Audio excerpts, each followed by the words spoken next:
بسم اللہ الرحمن الرحیم۔ مرغی کا پانی کے برتن میں منہ ڈالنا۔ مرغی کے جھوٹے کے بارے میں درج ذیل تفصیل ہے۔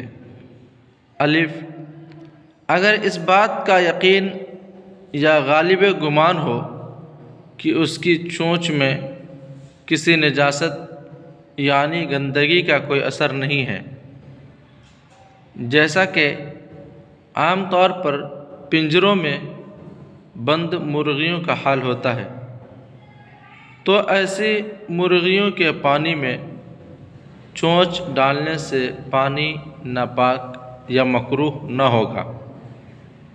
با، اگر اس بات کا یقین یا غالب گمان ہو کہ ان کی چونچ میں ناپاکی لگی ہوئی ہے، مثلاً وہ مرغی اسی وقت نجاست کھا کر آئی ہو، تو ایسی مرغی کے پانی میں منہ ڈالنے سے وہ پانی بلا شبہ ناپاک ہو جائے گا۔